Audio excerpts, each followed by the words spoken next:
Let's go. My name is Adrian Johnson, and this is Focus on Liberia. Hit it!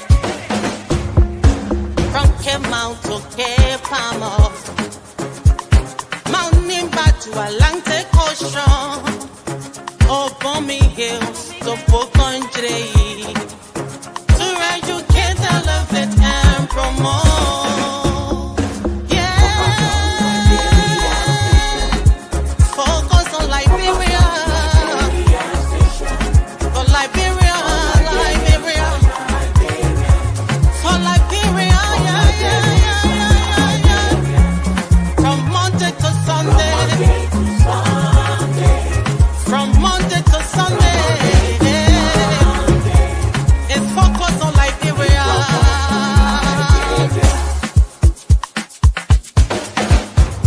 Talk about home affairs, hey, in diaspora, current affairs, hey, reliable information, history, talking about culture, hey, politics, education, entertainment, yeah. Business, sports, advertisement, articulation. Focus on Liberia. Focus on Liberia. Focus on Liberia. From Monday to Sunday. At Focus on Liberia, we discuss everything Liberia, from education to politics, arts and culture, entertainment, agriculture, history, religion, family, and technology. Focus on Liberia uncovers and showcases the best of Liberia and shows the world the truth about Liberia. We educate, elevate, and promote all things Liberia. We conduct interviews, panel discussions, debates, and more. Tune in to Focus on Liberia on Facebook and YouTube and be a part of the stories that make up the news. This is Focus on Liberia, and I am... Hello, ladies and gentlemen. Welcome to another edition of On Point. It is 4 p.m. on the East Coast. It is On Point with the best panelists on television, period. Podcast, you name it, we are the best, and we brag about it. You want to challenge me? Put your guys against my guys. Put your team against my team. Let's look at the character. Let's look at the qualification. Let's look at the knowledge base and see who wins. We are not causing mile here. We're not causing power. We are talking issues. Okay, ladies and gentlemen, do us a favor. Please share this show. Mr. Padmo, if you could share it in our chat room, I would be able to share. For some reason, they have reported their show. It looks like every time we get on the air, they are reporting their show. Even I, the host, can't share anymore. I've been banned from sharing my own show. But that as it may, gentlemen, we have another busy week. Busy week. I see Mr. Michael Padmore and everybody else in the chat room. We have even issues cutting this thing down to few subject matters. Because Joseph Boyka, the Republic of Liberia, this administration is a gift that just keep giving and giving and giving. So today we are going to discuss issues that we think you have interest in, you can contribute to. And Mr. Padmore. Yes, sir. Let me reintroduce you to our folks, even though you don't need. How are you doing? I know you're Viking one today. Welcome to the show. Thank you so much. Yes, we play the lecture and small, and it's not to get frisky. You got to come back and take care of business. But our Vikings won today. It's a cold, chilly day in Minnesota, though. Winter is around. We're in single digits last night. Ooh. So, this is the time that I wish, I could just drop everything and go sit around the St. John River. And let him be my dumb. But anyway, hopefully that day will come. But I'm glad to be here. I'm excited to be here.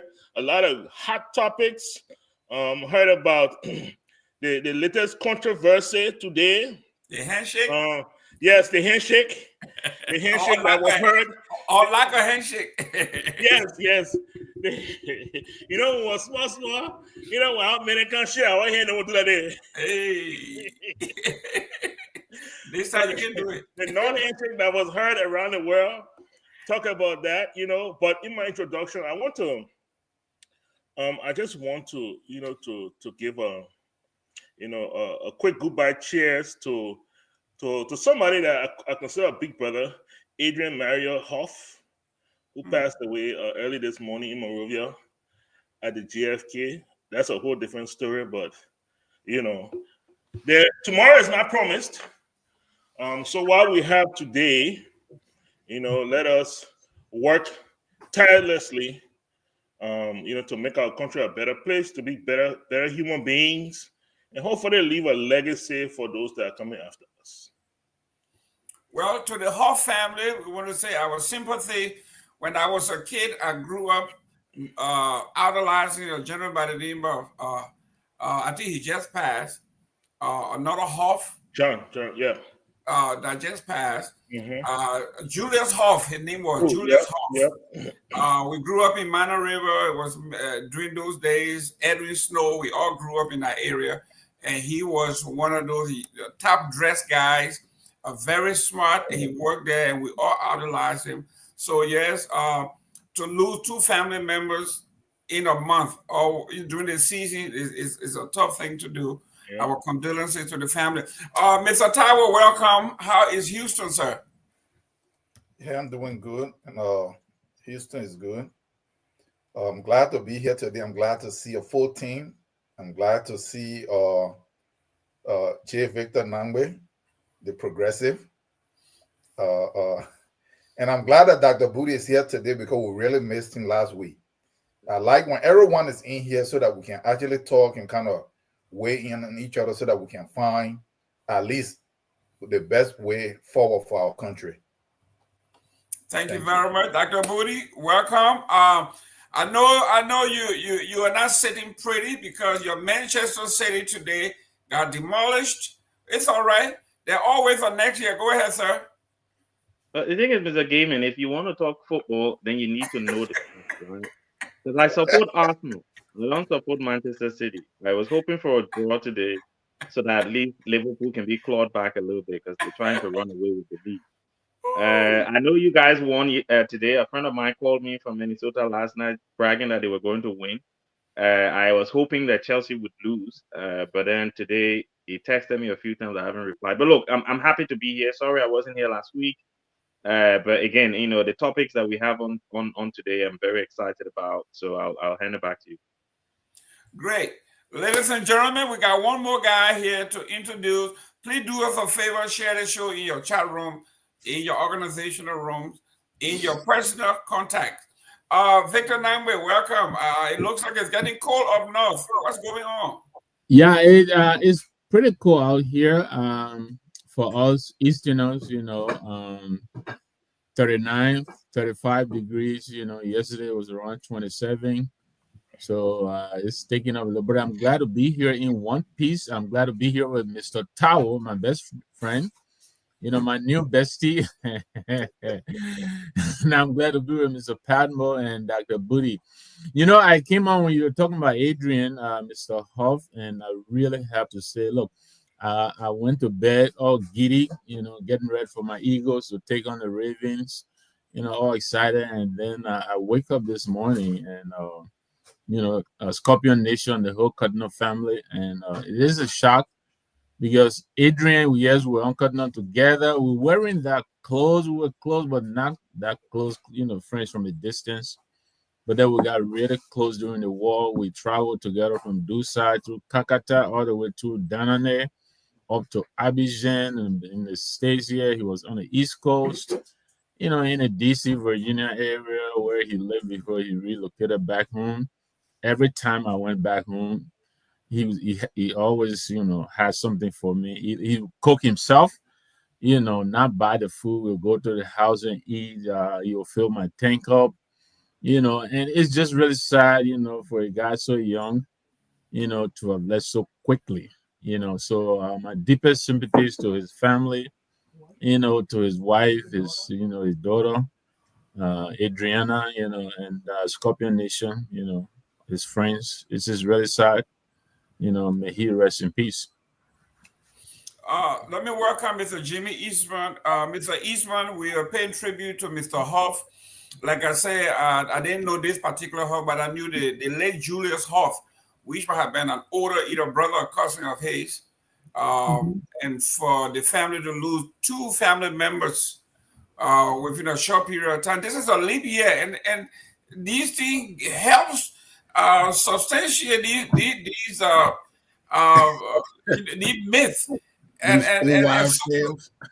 superstition that leap year is bad, but there is no, Dr. Booty, you hear there is no research to show that there are more people die more in leap year than they die in regular. But this is how it is.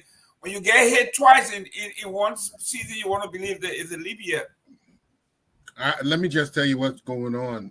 The leap year can catch the witchcraft. My man, Joseph Walker dressed in his military uniform hunting witches. So don't say that. Welcome, Mr. Eastman. Yeah, it's a pity that about Huff. I didn't know that one either. Though I know most of the Huff, but hey, I didn't. I might have met him when we were much younger. I'm not sure, but I'm not too familiar. But it's a tragedy, and I hope our condolences to the family, and I know that God will get them through it. Great.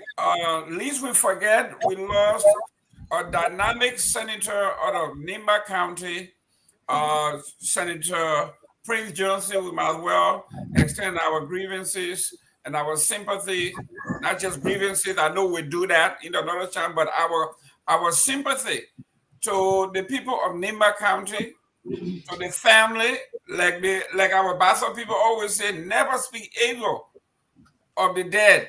We are not going to speak evil of the dead. We're just going to lay out the facts. So, gentlemen, ladies and gentlemen, welcome. Do us a favor, share this show within your chat room. Let's start talking here because there's a lot to talk about. Mr. Padmore, there is a gentleman that I think you are communicating with. At some point, we'll have to invite him here next Sunday. His name is Wole Sewa Dona, former representative from the House. I think he may be from Nimba. He was also maybe a fighter that knew Mr. Prince very well, and he listed some things that he considered an accomplishment, and he wants us to go through them.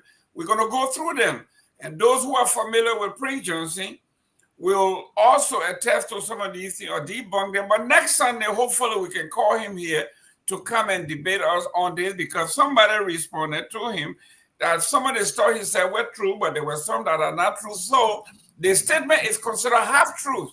So we want to discuss what that is.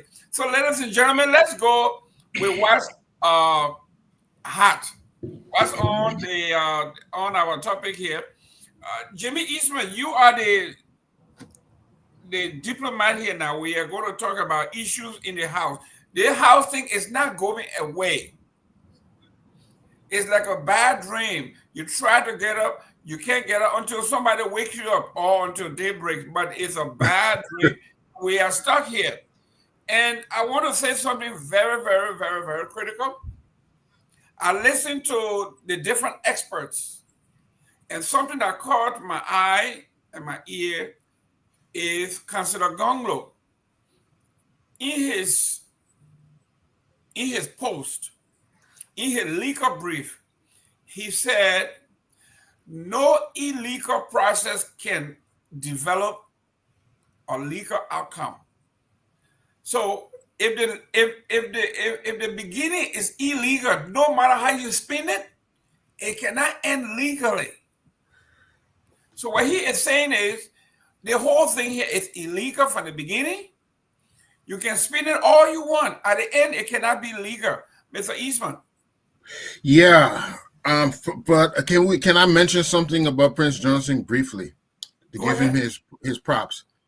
I worked with Prince Johnson during the war. We were embedded with them because they had taken over LEC, and we were the very remnant staff that was there, essential staff, and we surrendered to them. We not, we said we're not government people. We just technocrats, and they protected us. And later, I was introduced to Quino by him to restore power in that area, and we did so. And we gave birth to a lot of organizations. Now I must admit, dealing with Prince Johnson, I knew he was the man that in a day, in a minute, not in a day, in a minute, the whole face would change, as we say in Liberia. The whole face would change when there's a war or something. Mr. Eastman, can you hold that because we're coming to that? So let's okay. go. Let me just We're leave coming it. to that. Yes. Okay, let's go to the house debacle. Yeah, let's go to the house saga debacle. Here. The legal, I like, go ahead yes. because everybody is. I like to take it from look. I take it like this: you lost an election. Kuhn lost an election for speaker in January or February, sometime like that, in that time frame. 5 months later, he persuades his supporters to not sit under the gavel. This is bullying or brute force. That's what they're doing here. This is not the same with Alex Tyler and Edwin Snow. This is a pure example of someone refusing to accept a democratic outcome. And had anybody else emerged on a white ballot, for that matter, as the next speaker, okay, I might have heard to it. But the same guy who was defeated, this was a coup. And because it was a coup, I don't give it any credit. And we need to be careful. Because if they can stage a coup like this, other things will happen because of it. Like Mr. Tao said, this system not working. It's a corrupt system. It wasn't designed to work for us. No, I believe we don't follow rules. And if we're going to compromise at this late stage, this is not wartime where all rules were suspended. If we cannot abide by our own rules, it will eventually lead to our own demise. That's where I am with that. Great. Mr. Patmore, you are Bassa man. I think we say the same thing everywhere else. They say the fish get rotten from the head. From the very inception of this particular administration, the president of the republic violated the rules. He did not declare his asset as he said he was. He did not publish his asset as he promised he would. He said before anybody worked for him, you will have to totally declare your assets. You got to be in compliance before you take office. That has not happened. Shamefully, he wrote a letter yesterday appealing to those who have not to please do it and comply by the law.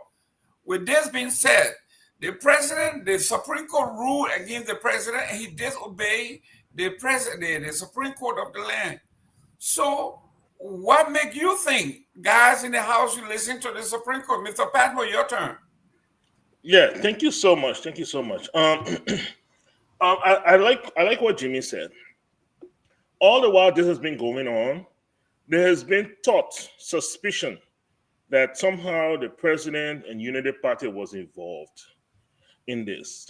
Not until Richard Kuhn came out on a white ballot as the new speaker. What it did was it just confirmed everything. That this, from the onset, from the moment that the president surprisingly invited Fonati Kofa to accompany him to Italy to meet the Pope, that this was a plot. It was a plot that was put together by Unity Party. The president was a full and willing participant of it, and this is just another avenue for Unity Party to seize control of all arms of government. And the people who think, especially in this the judicial system, think that this is only going to stop when it comes to the legislature, you must be out of your mind. Once they are done with the legislature, they are coming for the judiciary. If you do not kowtow to them, they will orchestrate your removal. The president has shown numerous times how he can force people to do that. When it comes to Councillor Gonglo, this is what I would say. You know, what he said was very telling. And something that starts illegally can really not have a good legal outcome. And this is why these guys are pushing for Fonati to resign. Because it seems like they understand that if everything comes down to the legality of it, they have no standing. So before we get to that point, let's just force the man to resign, then everything is moot at that point. It's a moot point. Thankfully, Fonati has stood his ground. A majority of Liberian people stand behind Fonati. And now that it has gone before the full bench, we are waiting to see what the outcome will be tomorrow or day after. I hear that they are supposed to be going on recess. So they have to decide this before they go on recess. So that means it has to be done this week. And so we're excited. We want to see how it will come out, you know. And it will say a lot about how our country will go for the next 5 years. Wow. Mr. Tao, here we are.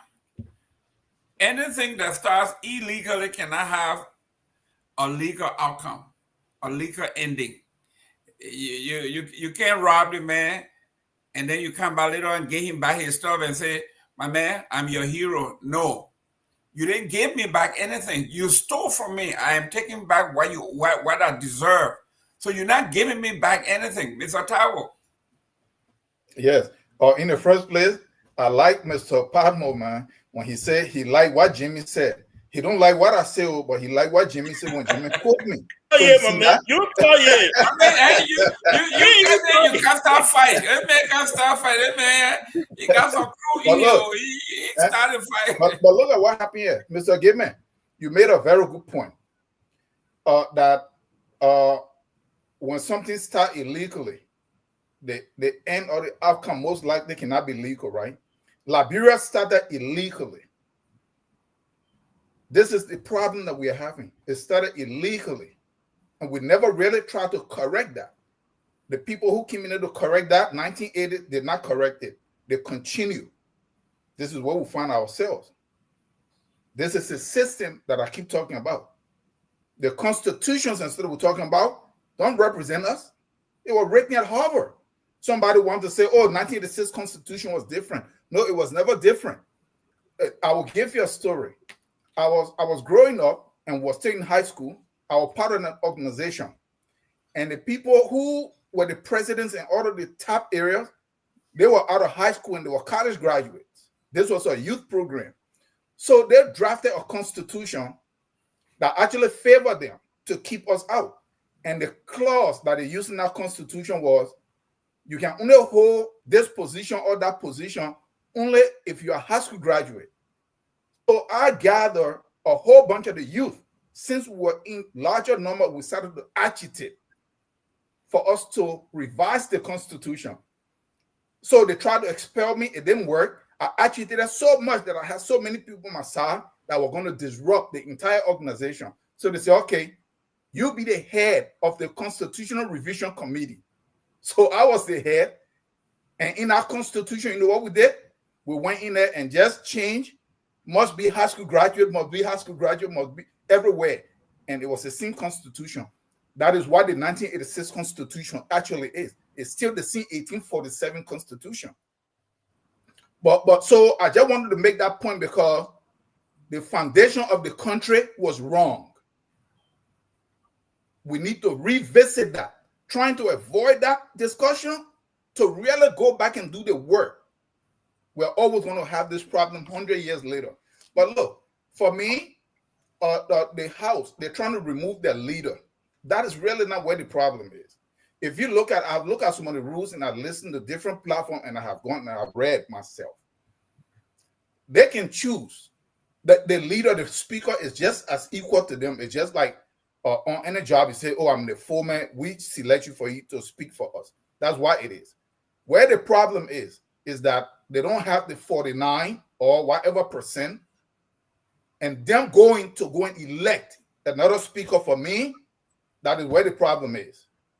Because they were clearly supposed to give 49 people, go back into session, and then carry out the process, not through some kind of back door. For me, them trying to say we don't want this guy, he can't preside over us. That is really not where the problem is for me. Because they could have done that. And they could have said, okay, they're not but going now and you don't have the 49. And then you try to do some Kruger G stuff behind the background. That is where the problem is. But look, when it comes to the Supreme Court is really not going to have that much to say. Because if you're actually going to read how or the rules on how the Supreme Court can intervene or at least give the opinion legally on both the legislature and the executive, it is ambiguous. They don't have an actual authority.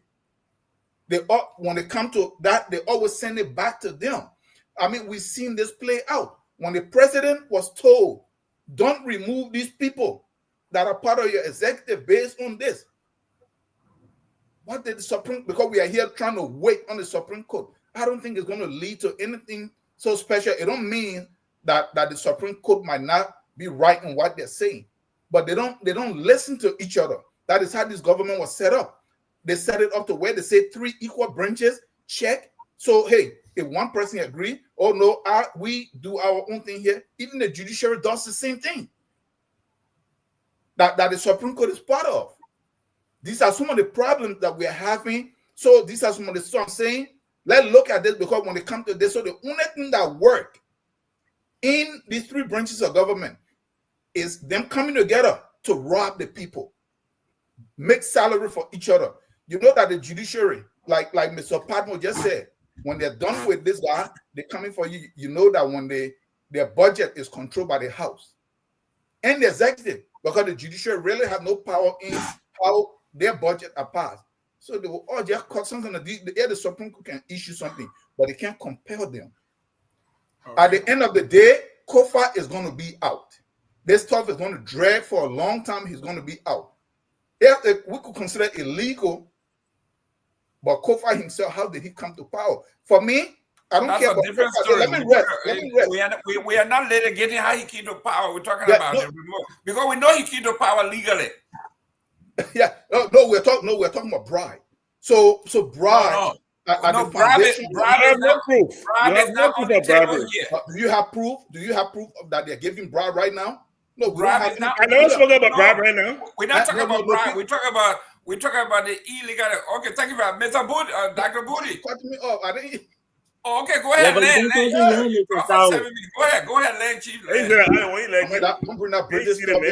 When you come to Mr. Tango, you can give me 20 minutes. So, but that is the whole thing for me.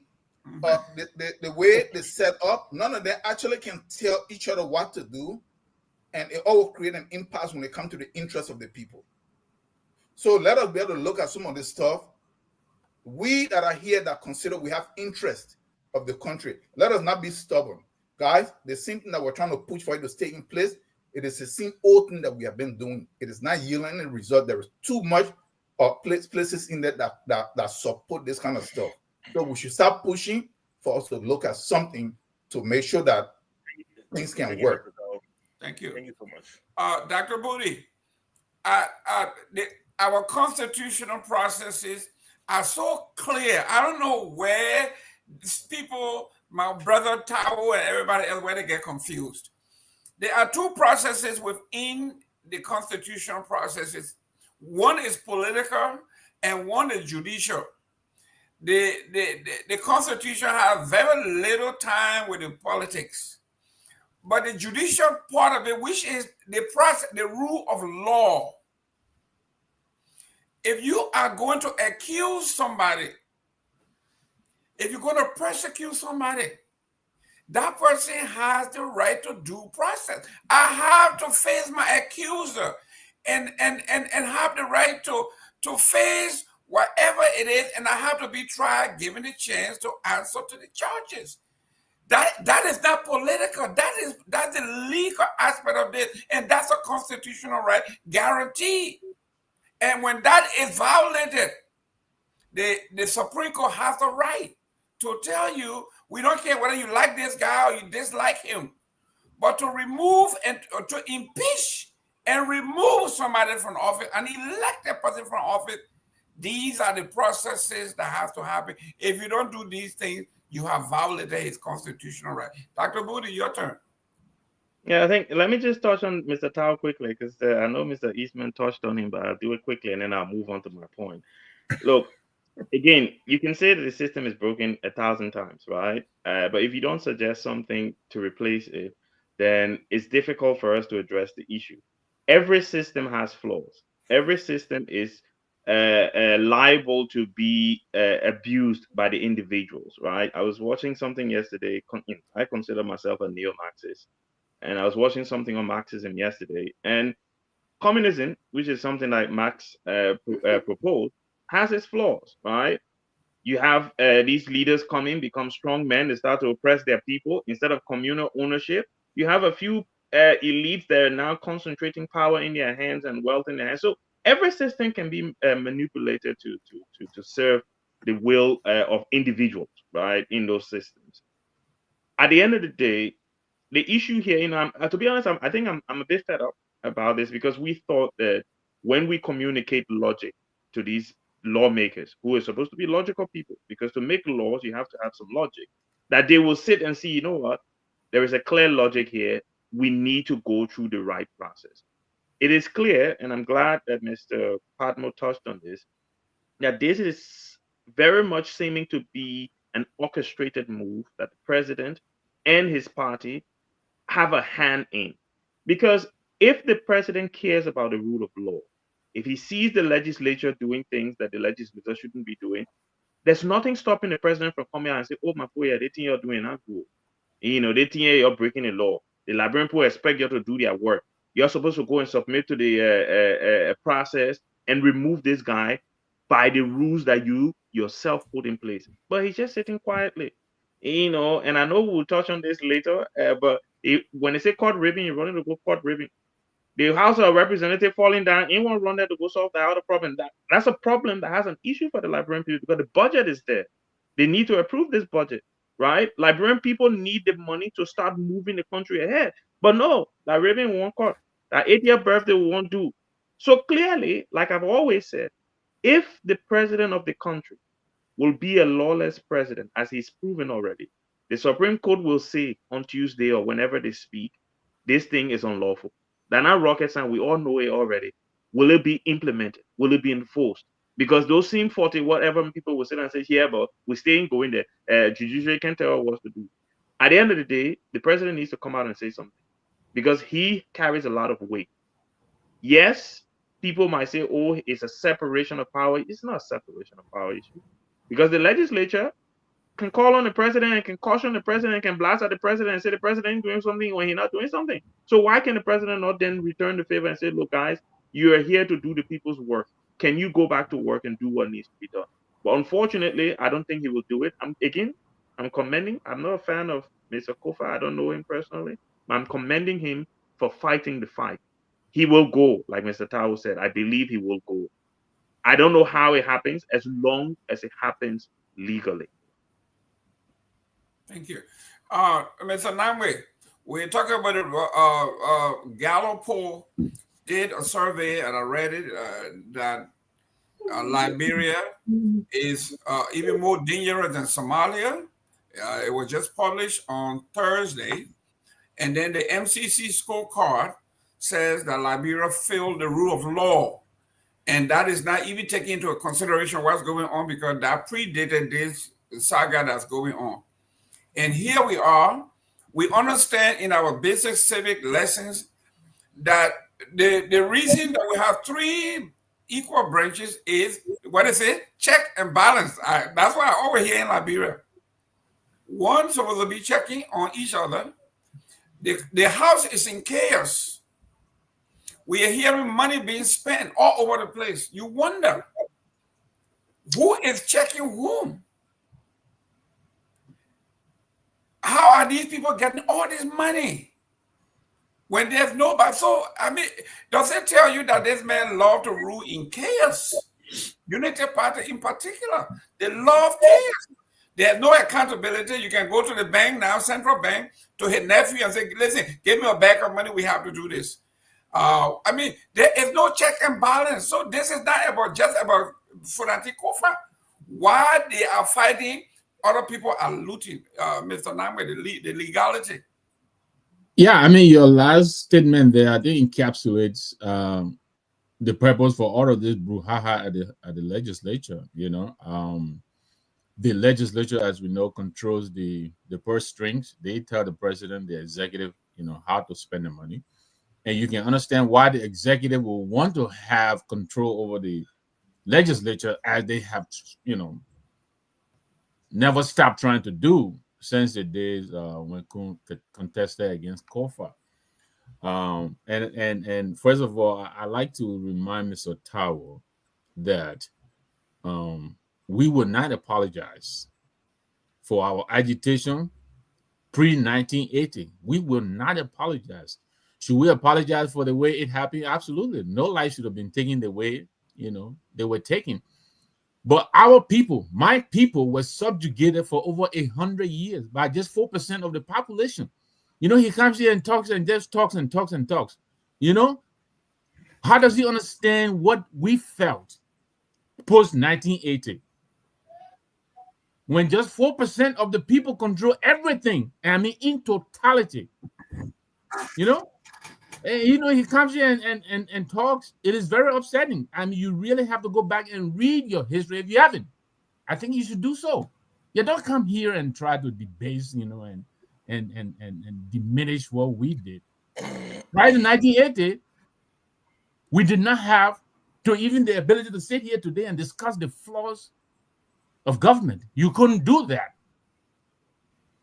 You couldn't do that. Let alone the free space for you to go out and campaign and win an elected office.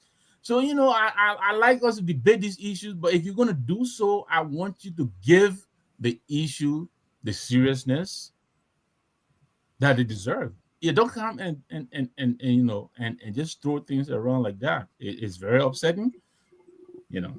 However, coming back to the current, I think it's Councilor Gonglo. You know, he pointed out some very basic facts, even if you're not a legal person, you know, and we've all seen some of it being done by the executive. You know, the executive sending their appointees, their representatives to go and testify to the 43. That in itself is recognition. You know, that in itself is recognition. The executive beefing up the security, the convoy of the supposedly newly elected speaker. That in itself is recognition. So they're making every little move to put their finger and tip the scale. They want to pressure this current speaker to resign. They don't have the numbers. If anything, I believe they are the ones who are stalling the normal functioning of the legislature. They staged a coup.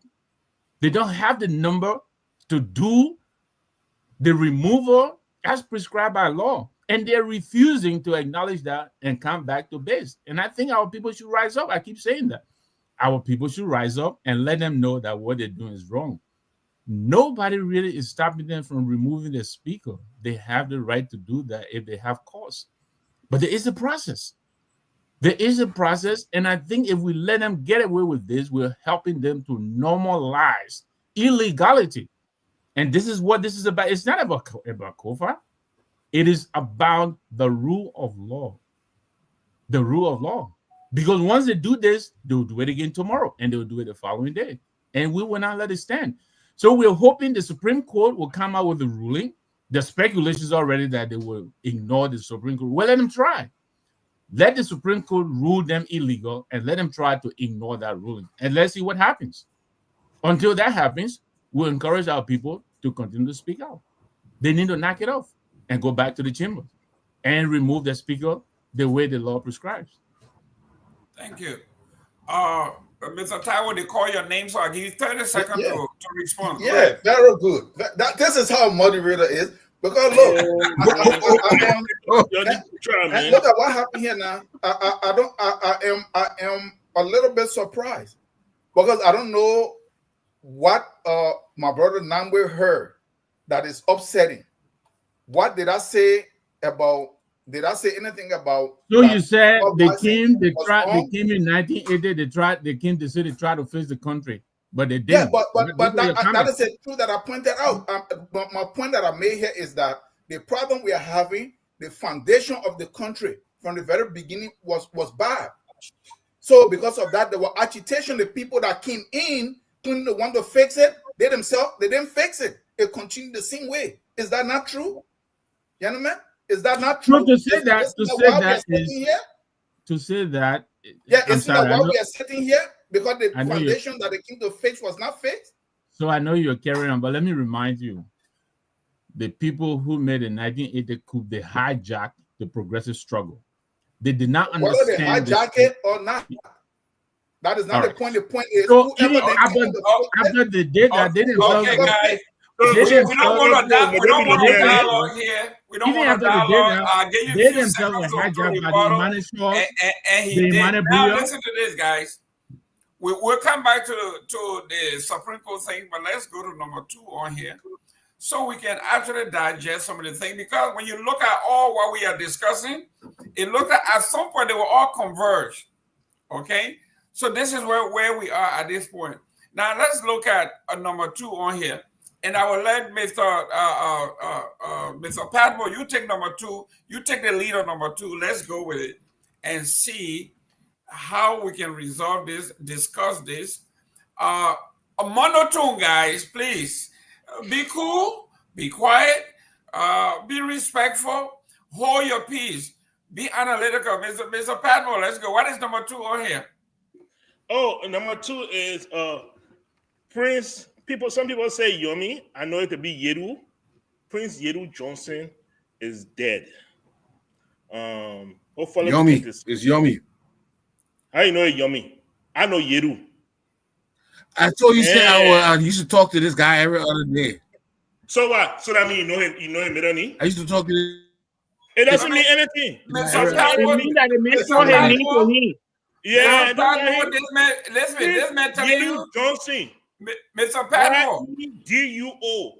Mr. Padmo, do you know Mr. Eastman? That Small Sawyer, leave me alone. MPF Small Sawyer. Go ahead, introduce the subject.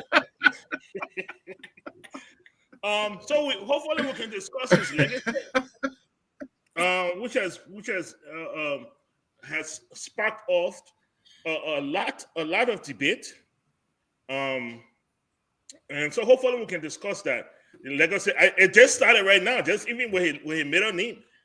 So it's something that he was a character, I believe, for at least the last 40 years, in a Liberian political sphere. And so so that is Prince Johnson is dead, and I guess we're gonna figure out, one, Nima has an opening in a Senate seat. 2, how is this going to affect the War Crimes Court? I mean, Alhaji Kurma is dead. Charles Taylor is in the Hague. Prince Johnson is dead. Ellie, literally has one foot in the grave. War Crimes Court. Do we continue to delay this until everybody die? And then what is the use? If only the victims will be debating that case. I spoke with somebody the other day, and what they told me was, they said my issue with Prince Johnson was he never said sorry. He never. Every time he attempted to do that, he would justify it. He would say, "Hey, my people, that war. I mean to do it, but at the same time, they were killing my people." You can't say sorry and justify your action. Anyway, so that's what we are. The legacy of Prince Johnson. Great. Do you want me to kick off? No, because Ismail said I'm best friend. He before used to throw ammunition. before you kick off, let me read a piece that was posted by Mr. Duna. The whole piece? Hopefully, I'm pronouncing his name. You see, Prince Johnson is so controversial. It's like a coin that have two sides, right? But you can't separate the cocoa from the missy. Okay, the only way you can do that, unless you do it like the Gambino family, he says when we are gambling, till you lose, head I win. So if you go into the game where the man said till you lose, head I win, it's telling you that both ways you are a loser. So Prince Johnson has a lot of detractors, but there are few that are out there who are saying we're not treating Prince Johnson right. He did some great stuff, and so he sent this piece in. He says here, rest in peace, Senator, workmate, and defender of democracy. That is the title of his piece. And he says here, Tokyo, Japan, December 4th, 2006. The guns that liberator must not rule. General Prince Wyatt Johnson, 1990. Upon overthrowing the bloody door. Excuse me? Yeah, that's what he said. Okay. I heard it from his mouth myself. Okay. He says, upon overthrowing the bloody Dole regime on September 9th, 1990, the self-proclaimed Field Marshal of the Independent National Patriotic Front of Liberia, Prince Wyatt Johnson, announced support for the Banjul, Gambia-based interim government of Amos Sawyer, a strange new trend in African military intervention politics. In support of that announcement, the policy of support for democratic rule, he authored a book entitled The Guns That Liberate Must Not Rule. The INPFL Supremo committed to the rule of law was evident by the substantive national action like the following: turn over the Freeport to ECOMOG peacekeepers, turn over the National Bank untouched with 10 million US and 100,000 million in Liberian dollars, untouched, intact, protected the businesses and stores on Bushra Island and downtown, as many looted and were looting was severely punished. Anybody that was looting was severely punished. The Mana River manufacturing, ex-Mana River manufacturing producers of chloride used to sell their product in many wheelbarrows, beer factory, etc., where he was in full control. He released rice from the Freeport for free distribution among residents that were displaced, allowed free movement of people, including trading. I traded for 6 months, opened and operated orphanages on his base for orphans and displaced kids, protected all banks in his territory until ECOMO took control of the security. In addition to these, he ensured the seating of Dr. Sawyer and the interim government of national unity and facilitated the return of rule of law. Blank, blank, blank. He went on. Mr. Padmore kicked this off because you responded that this is a good writer, but you say, well, half true. Take him on. We got to invite him here, but you go ahead. Why you think this is, why Prince Johnson should not have a supporter, somebody who admire him, who adore him? Well, look, Prince Johnson can have whatever Prince Johnson wants. That was not my point. My point was, this gentleman was speaking as if he was the only person living during 1990. He was the only person living on Bushra Island during 1990. He was the only person that was going on Prince Johnson base on 1990. He was the only person that was going in the port on 1990. That is not true. So I will just debunk a few things, okay? And when the gentleman come on, then we can talk about the rest. The first one is where he said Prince Johnson turned over the Freeport Monroe to ECOMOG. That is not true. Prince Johnson turned over NPA offices to ECOMOG. Prince Johnson was still in full control of the warehouses that had rice and electronic things and all those things at the port. It wasn't until after Samuel Doe, even after Samuel Doe was killed, it wasn't until after they brought in the new ECOMOG general from Nigeria to replace Quinu, when they brought in Gonaro. The Gonaro was the one that said, no. ECOMOG would stand and take over. And that's how they drove Prince Johnson people out of the port. They disarmed each and every one of them on Bushwa Island. And ECOMOG pushed Charles Taylor way back to Firestone. That was Gonaro that did that. So this is not correct. The 17, he said that Prince Johnson turned over the National Bank with 10 million. He checked it. But you have to stop the kind of team, man. He checked it. He went in there and checked. Prince Johnson with $10 million. Prince Johnson that had Doe laying down asking Doe whether that bring people money so he could take it. No, y'all stop the kind of team, man. The third thing, what he said, I will stop after the third one. I will stop. He said that Prince Johnson ushered in ECOMOG. So that was one of the half truths. Yes. Prince Johnson fought mightily for ECOMOG to land August 24th, 1990. That I will give him. He didn't do it because of peace. He didn't do it because of ECOMOG. He was running out of ammunition. He was being fought on two fronts.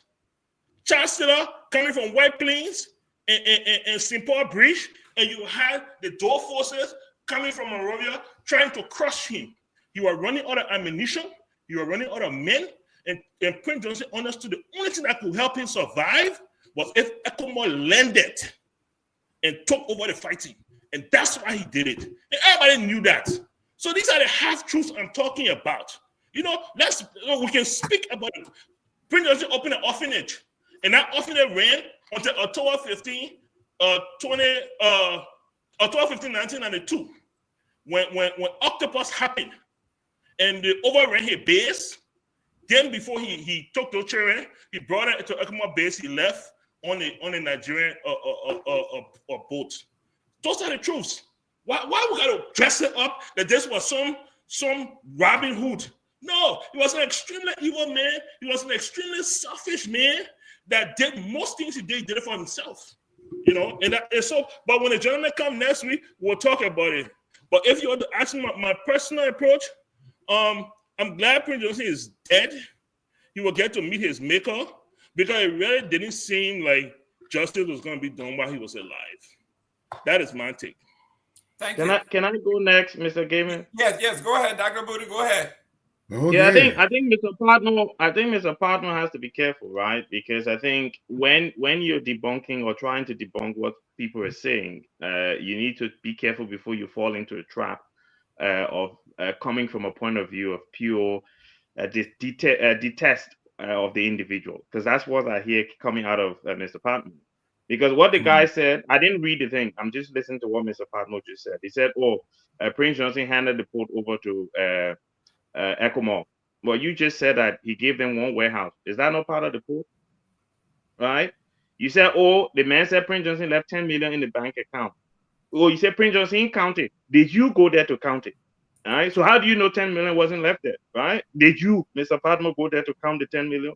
No, you didn't. You said, Prince Johnson, the half truth is, Prince Johnson fought for ECOMOG to come. Yes, he fought, but then you are explaining the motivation for his fight. The guy didn't explain the motivation. He only explained what happened. He said Prince Johnson fought, and you agree that Prince Johnson fought.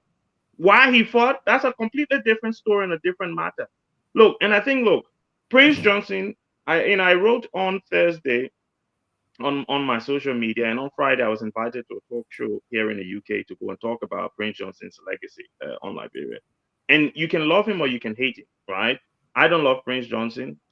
I don't know him personally, never met him. He killed my uncle. I think if you ask everyone in this room, Prince Johnson probably killed someone who was close to you. But when a person dies, the least we can do, if we're not going to say anything good because we have nothing good to say, it's not say it's good that somebody died. We just spend the first 10, 15 minutes of the show saying sorry to the Huff family because they've lost someone. What if Prince Johnson was the devil himself? He has a family as well. And I think for us to then go from saying sorry to one family because they lost and then saying to other family, good that your person died, I don't think that's very tasteful, and I really hope that Mr. Partner will calm down. Obviously, again, like I said, Prince Johnson killed my uncle. I would have happily wanted him to go to the war crimes court and face the noise that was there to await him. But at the end of the day, we have to be careful, because these are the kind of things that can build animosity and lead to strife and destruction and fights in our country that are unnecessary. Great. Mr. Nambe, Prince Johnson, like I say, Prince Johnson, who was this man? The mystical man, who was he? I think Prince Johnson, as I've said previously, he was different things, to different people. Clearly, Mr. Donna and most of the people from Nimba, they will tell you that Prince Johnson was a savior. He was a liberator, and I believe he's speaking from that perspective, and that is his perspective. He's speaking from the vantage point of a Nibayan. Now, as a student activist and an opposition politician under the regime of Samuel Doe, there is no denying whatsoever that Samuel Doe actively went after the people of Nimba, especially when the incursion was launched on December 24th, 1989. Mr. Namwe, Yes. Can you do a disclaimer here that your wife is from Nimba? My wife is from Nimba. The Nimbayans are my in-laws. Mr. Okay. Tao, my wife is from Just Nimba. want to make sure that you got your skin in the game here. Let me do my own disclaimer. Yeah, but let me do my own disclaimer. My power boy in Nimba County, and I grew in Nimba County. You don't agree with me. Mr. Plato, Mr. I'm pulling them out of the rabbit hole. I know. You see the Asian plan? Asian plan? Answer anything. Go on and answer. So why you call Mr. Tao name? Mr. Tao, you from Nima too? No, you from Bong and Bassa. I'm Bong Bassa, man. Go ahead, Nagbe. So, for full disclosure, my wife's from Nimba. So the Nimbayans are, of course, my in-laws, my children. They have relatives in Nimba and all of that. So, but I'm saying to you also, from the student activism community, I mean, we all remember the draconian decree 88A. I believe all of us here remember that. So when Prince Johnson, even Charles Taylor, I'll be honest with you, when the rebellion was launched from Butu or wherever, I would probably count on one hand the number of Liberians who did not joyously welcome Charles Taylor, because we thought he was coming to liberate the country from Samuel Doe and his brutal regime. And of course, it was not until the NPFL started advancing and we started to witness the excesses, and that's when we said, wait a minute, you can't, two wrongs cannot make one right.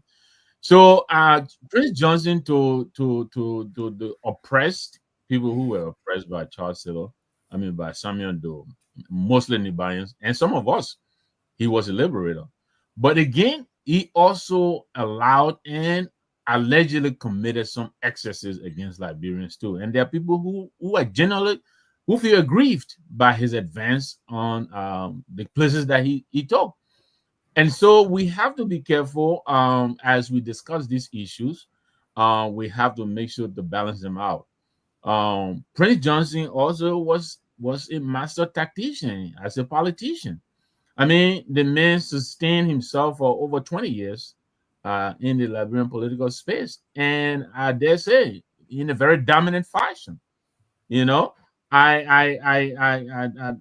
dare to say that Samuel Doe helped, not Samuel Doe, Prince Johnson helped bring in President Sawyer, as we already discussed here, through the ECOMOG and the Banjo Peace Corps and all of that. He helped Ellen Johnson win 2 terms. He helped George Weah win his first term. He helped George Weah lose his second term after the falling out. He helped this current president win his term. So I think he was a larger-than-life politician who played an active role on the political scene. So I think, yes, we have to give him credit for what he did, and we have to also acknowledge that he also committed excesses as he prosecuted the war to the INPFL. Sorry, Mr. Gamer, just 10 seconds. Something yes. I missed when you talk about legacy. I was responding to Mr. Patmo so much that I forgot. When I spoke on social media and I spoke on the radio, what I refer to Prince Johnson as in terms of legacy is the selector of presidents. And I'm glad that Mr. Nangwi just touched on the fact that he ushered in Sawyer, I believe indirectly, led to Charles Taylor becoming president, directly with Ellen Johnson, Sirleaf, George Weah, and yeah. So yeah, I refer to him as the selector of presidents. Great. Mr. Eastman, let's go to the War and Economic Crime Court here. Well, I have not spoken on the Prince Johnson stuff. I have not spoken on the Prince Johnson. Oh, okay. So we're still on the Prince Johnson stuff. We're still on the Prince Johnson. We're still on it. We're coming. Okay. Yeah, it has a war and economic crime thing. Mr. Eastman, I, as a child or nephew of Tom Wowoyu, I was Tom Wowoyu private secretary from the time he was president of ULA and all that stuff. So I have firsthand knowledge about the ACDL, the founders of the ACDL. Amos Sawyer, Ellen Johnson Sirleaf, Harry Greaves, Tom Wowoyu. Those were the four pillars of the ACDL. And for those who may not know, you may want to tell us what it is. Okay, Mr. Nami, what is the ACDL? Association for Constitutional Democracy in Liberia. Some of the young folks You've been bringing problems to that country for a long time. You need to look into your. So you've been bringing problems to that country.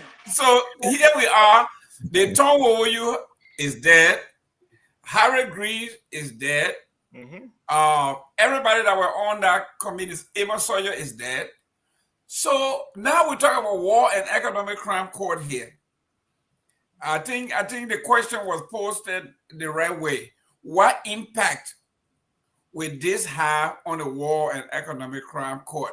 The folks that financed it, those that started it, the architect of the war, they are all dead. You're going to go after Oyeka Koluba and Bundege. These are the people who were basically children. They were all child soldiers that were conscripted into this. So how does this thing go, Mr. Eastman? How do you see this going? Okay, for the institution like that, at War and Economic Crime Court, to be successful, the people have to be committed to the outcome of the court. They have to be willing to follow the rules and regulations and take punitive action against those who are deserving of it. We are not that kind of people. It is evident in the way we govern ourselves. We do not follow our own rules. We do not believe in taking punitive action against those who have wrong. I mean, it requires a total commitment to this cause. And there, for us, we say we family or we forgive, and there's so much, we are filled with impunity. So this war and economic, it will never come to fruition because we are not committed. We are not those kind of people that are committed to bring people to justice. We wanted some people to get by and some people not. It's been going on for a long time. And like someone would say, from the inception of our creation, there's been this biasness the way war justice is administered. It has to be fair across the board. Now there are other countries that have, most countries they've been evolving and going through various stages of justice in their country, but where we are today, we have not reached that commitment to administer justice and punitive actions when necessary, regardless of who is involved. So I see nothing going on with that war act. It's going to be a moot point.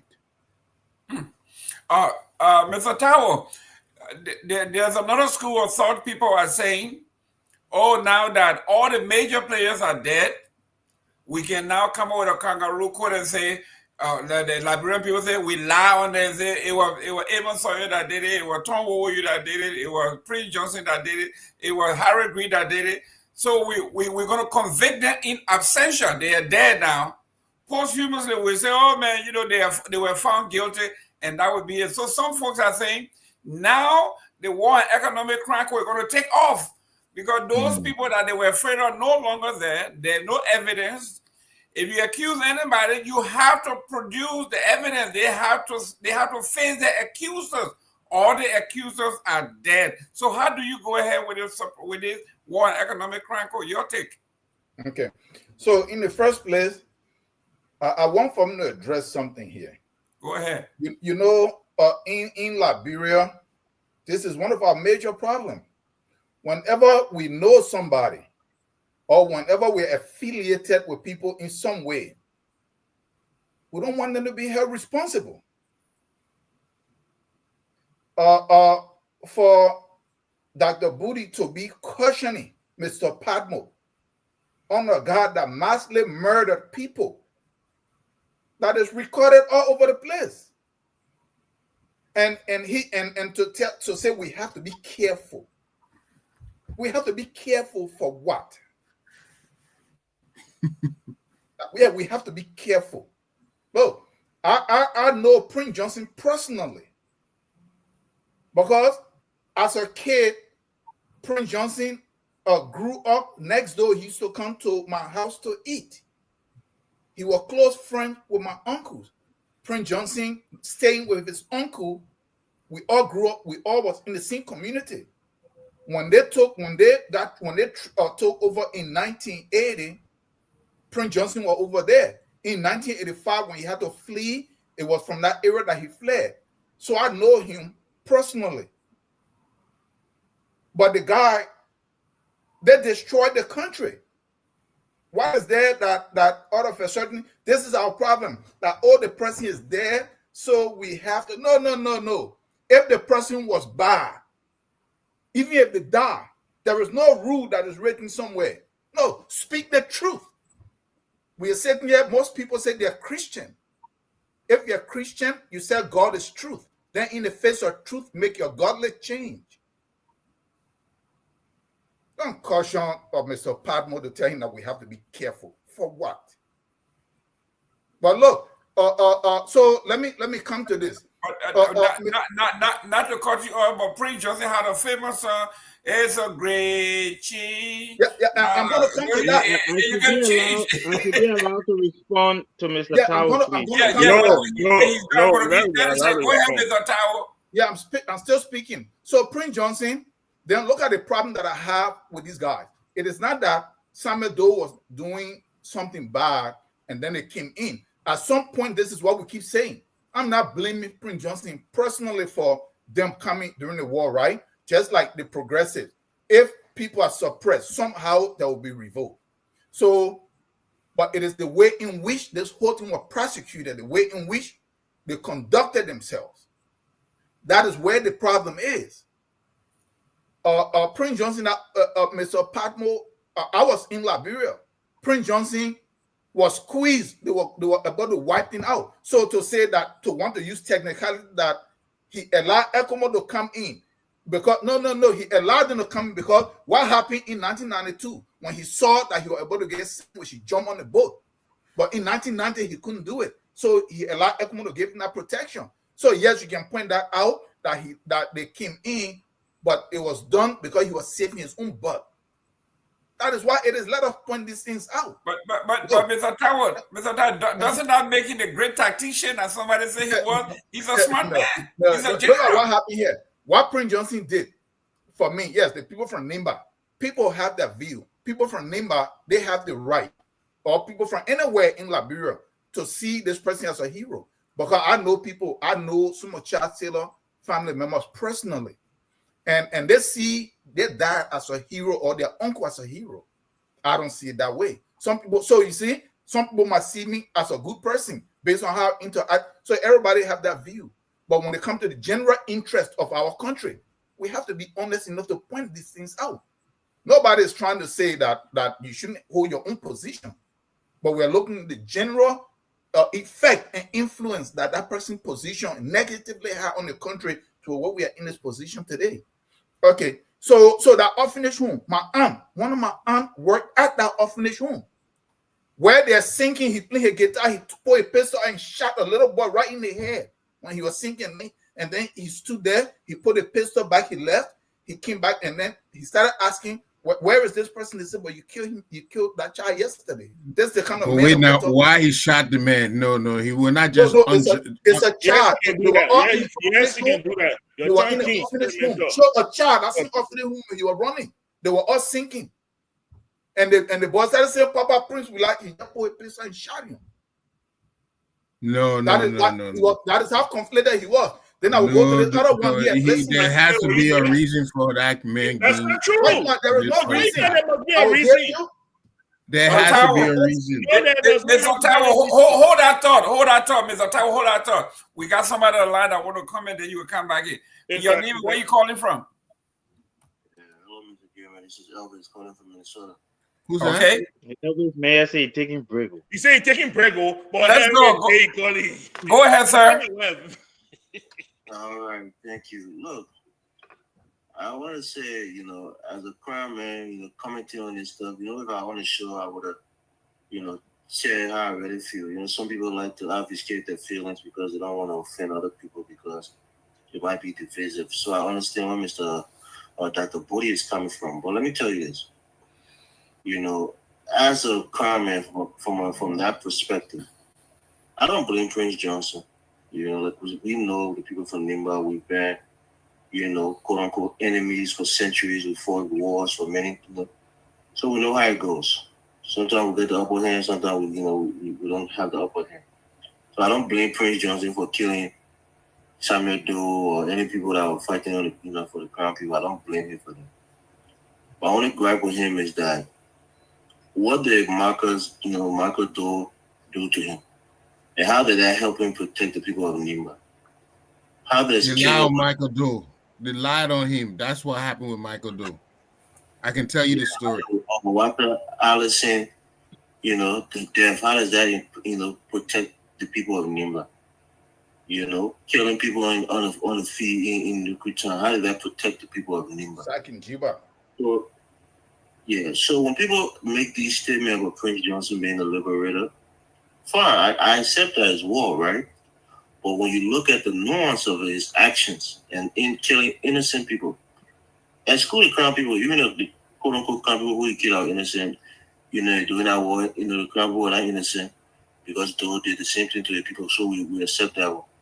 But other tribes who were not involved, who didn't even support Doe, why kill those people? What hindrance do those people bring to Prince Johnson? So for me, the way I look at it, honestly, I'm happy for the people of Nimba because, like I said before, this frees them. And they bring the political kick that is Nimba County into play for all the political players in the country. George Weah, now the people can vote for him freely without being told that he's the second coming of Samuel Doe since he's from the Southeast. He's going to, oppress them. Nobody's going to spill that rhetoric. The people have paid a debt to him. He served his people in terms of the Senate, and it's time to move on. But nobody should pin Prince Johnson as a saint. I think people are really given the right information that Prince Johnson ran away to Nigeria. And if you guys know what happened to Prince Johnson in Nigeria, you'll be embarrassed for him. He lost his mind. He went crazy in Nigeria. He was a drunkard. I think one of his sons got hit by a car and died in Nigeria. He was pretty much a crazy man in Nigeria. The likes of what is his name, sir? Roosevelt Johnson, those guys were all knew Prince Johnson in Nigeria, and you had to go to TB Joshua to get here and come back to his his right mind. So Prince Johnson fled Liberia, like many of you are saying. He colluded with Quinn to put that that plan into place, and most people saw that to be a strategic plan, which is fine.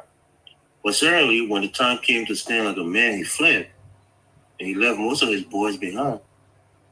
And he fled as a philanthropist doing an orphanage business with the kids, and ran away to Nigeria with them. And most of his kids became destitute in Nigeria. A lot of them went to prostitution and became destitute in Nigeria. So the history is mixed for the people of Nimba. Sure, he killed Samuel Doe, so that's a big victory. But he killed a lot of other innocent people. And at the end of the day, at the end of the war, he shows some cowardice. So it can be kind of a mixed bag for people. But for me, I'm just giving you my honest opinion. I'm not going to sugarcoat it. I have a wife who have a lineage in Nima, as well. Her mother is from Nima County, Gilwell. So I have some links there. But you know me. I talk openly and I talk freely. I don't hold my tongue for anybody. I'm not afraid to offend anybody. So I think overall, I want to call to give you my perspective on this. If I was on the show, I want to be a little more forceful, but good conversation. And I think Dr. Booty, you gotta speak freely, even though you grew up in Nimba. But if you're around there, they ain't coming after you because you're cool. Speak freely. But I got a question for you But before you leave.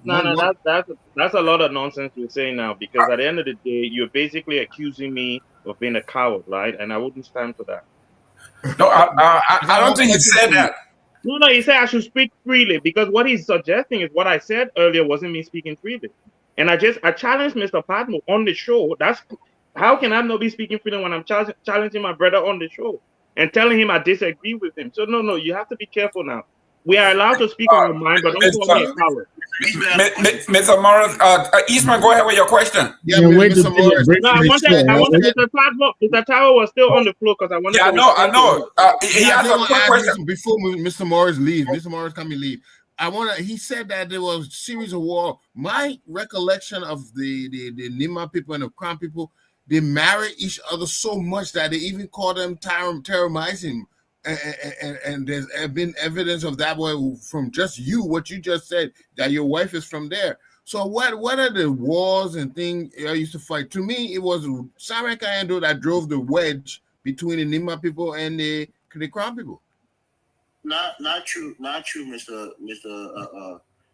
Eastman. You know, yeah. Somebody's tribal knowledge. Okay. People who know the knowledge knows.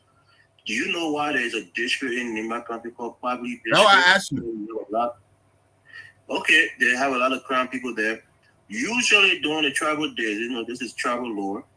When you fight war and you are, you know, victorious in the war, usually you have a negotiation.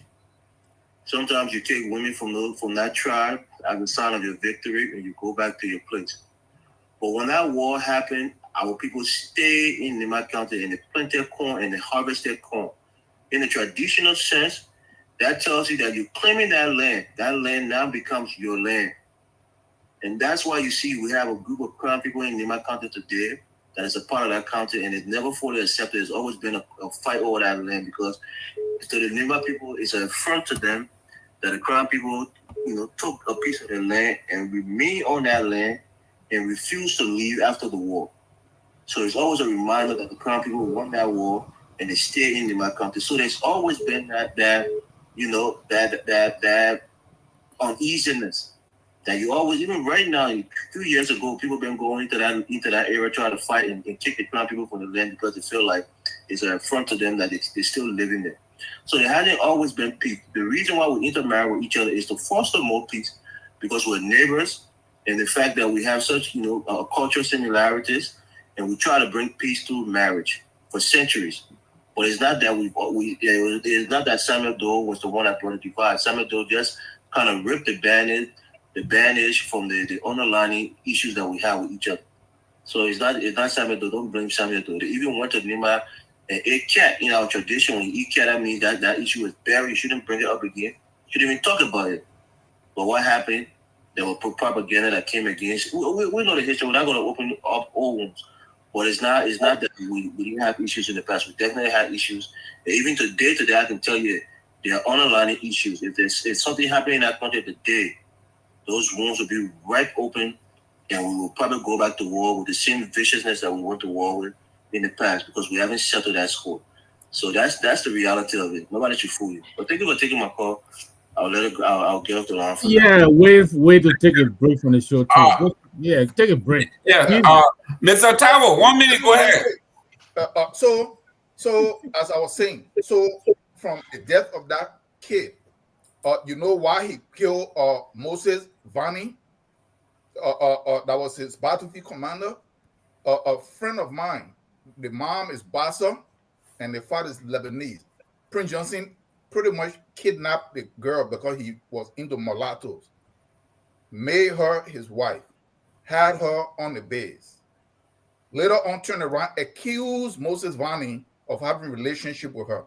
He tied him up, hammer his head until he cracked it open and kill him. Yep. Turn around, Who told you that killed the story? girl. You know the story. Who told you that story? Turn Who around, told you that story? turn around, That's not a and story. killed- Whatever, man. Turn I'm around. telling you someone something. who I was can tell there. you what happened with Someone who Bunny. was there. Bunny You are went saying and no. joined. But wait, He now wait, joined you're Huff. not interrupt me. You will have the chance Go to ahead. speak. I finished muting that man. Go ahead. Go ahead. and then he turned I around am and with killed me. the girl. The man broke out of jail. The man broke out of jail. Yeah, Yeah, but I'm telling you, Vonnie went and joined Let him Child man Killer. finish. Let him That's man what happened with finish. Vonnie. Let him man Listen. finish. Let him man finish. then he turned sorry. around. He turned around and killed the girl. The guy was my friend. We went to school together. That is how she died. So that is the aspect. So for me, Prince Johnson, whoever want to see him any kind of way, they came in. Yes, they came to execute something, but the way in which they executed it. Okay, we can say it was war. Okay, so if we are going to be here and try to honor him some kind of way, what about the thousands of people that they harmed directly? What happened to them? How do we speak of them? Do we show respect to their family, to their children, to their mothers, to their fathers that die as a result of those things? So no, he is nobody. So just let me know right here. I'm coming to the War Crimes Code. This is why I have said here that there will be no War Crimes Code, because here is Prince Johnson and he died. People want him to be a hero, but the same people were advocating for War Crime Code. So he has shown up at the War Crime Code. What was going to be the outcome? What were we going to be expecting? For me, the War Crime Code is not that possible, and this is why. Besides most of the people being dead, they waited too long. A lot of the people that are responsible are actually inside the government. The people that fought the war or sponsored the war, they're the ones that are running the country. How are you going to do it? Are you going to dismantle the government? Disturb the entire peace? That's one. I ask this question all the time. And the next one is Carter. What is the guy? Gabriel Carter made reference to this on Tough Talking Thursday. This is the problem that we have. The very people that actually was the real architect behind the war turned around and created something for you called peace and reconciliation. They're sponsoring it. They read the put up billions. So they leave themselves out of the picture. So you are going to go ahead and argue among yourselves, and you don't really see the real person that threw rock and hide in hand. And that is why the War Crime Code is nonsense, because it's like racketeering. They create a cliff, they push you off the cliff, they run down, they grab you. Then they say, you see, I'll save you. And that is the problem right there for me. Thank you. Ladies and gentlemen. Because he gets a lead, so can he give his opinion? Yeah, because I wanted to push. So, Mr. Tao, you're pushing me. Hold on, Mr. Budi. Say you have to, Dr. Budi. Say you have to leave. Take on the last two. Okay. No, I want to address Mr. Tao. I want to address. I know you can address that, because I don't want you to leave. I don't want you to leave without addressing the last two. So do all one time, just in case you have to leave. We are talking about the fundraiser, or whatever it is called, the fundraiser, and then the Ethiopian airline coming and ribbon cutting and cake eating and all of this stuff. So if you can address them, if you have time, if you got still more time, that's fine. I will. No, I will. I'll try and keep it to maximum 2.5 minutes. Okay. Mr. Tao, I would probably take a leaf out of Mr. Nangwe's book and start to take serious exception to the way that you address matters, because it seems as though you don't listen, right? Not once did I say Prince Johnson didn't kill people. Not once did I say Prince Johnson was a hero. I said that he killed my uncle. Personally, my uncle, my own blood. I said I would have loved for him to go to the War Crimes Court and be found guilty and be prosecuted for that. I said that. I never said he was a hero. So for you to then paint me as someone who sees all I said to Mr. Patman, I said, look, somebody died, right? Don't allow your hatred to push you to a point where you say, oh, it's good for him to die. It's his right. Mr. Patman can tell me, say, my man, shut up. I will allow it. I'm just saying we should not get to that point where if someone does something bad, we allow our distaste for that thing to push us to a point where we ourselves become evil people. That's what I was trying to say. Not once did I praise Prince Johnson. Not once did I say he was a hero. All I said was, I'll focus on his legacy. What is his legacy? Well, that's what we're talking about. He selected, and I'm so glad that Mr. Nangwe was the first person to talk about it, because I did put it on social media on Thursday. But I'm glad on this show he mentioned it. I refer to Prince Johnson as a selector of presidents because he contributed to Nema County going with this person and that person becoming president. All I said, Mr. Padmo, what you're saying to push back on this guy, what the guy said is not a lie based on what you yourself just said. You said, oh, but Prince wanted to run away. But he allowed Ecomodo to come. Whether he did it to run away or not, the man said he allowed him to come. And that's what happened. The justification or motivation behind it, that's not the issue the guy is talking about. Anyway, to the other 2 points, look, I think the president turned 80. His foundation had a ceremony to raise some money, to do whatever it is they want to do. I wouldn't waste my time on Joseph Waka Foundation, right? Because we know, and Mr. Padmo and many people on the show have mentioned, even before the man became president, they started collecting money from NASCOR. We didn't know where that money going yet. So the foundation team, I don't know how they will report what they're spending the money on. So I wouldn't hold my breath waiting to see how this foundation is going to help people in Liberia with the so-called money that they're raising. So that one, I worry about the government money that they're collecting and spending wrong, and not his foundation. I think, look, the Ethiopian Air, I know, Mr. Gaiman, you and I had conversations about it during the week, well, back and forth on social media. I think it's a good thing for Liberia. Do I think, and again, for me, I like coming on the show because I learn. I listen to you, each and every one of you, and I learn. Maybe I agree with you now, even though I didn't agree with you then. And maybe all the human beings that went there to go court Raven are supposed to go. Maybe just the transport minister, or just the guy from, I don't know, that LAAA or whatever, the airport authority or whatever. Maybe just them. Maybe all these extra people is a waste of Liberian government money, right? I was so excited that another airline is going to Liberia that I the smoke screen that you normally talk about, Mr. Gaiman, the smoke screen came over my arm, and I was not seeing clearly. So I apologize to you for the way I approached it and didn't see things your way. Now, I'm not big to say I'm sorry. I apologize.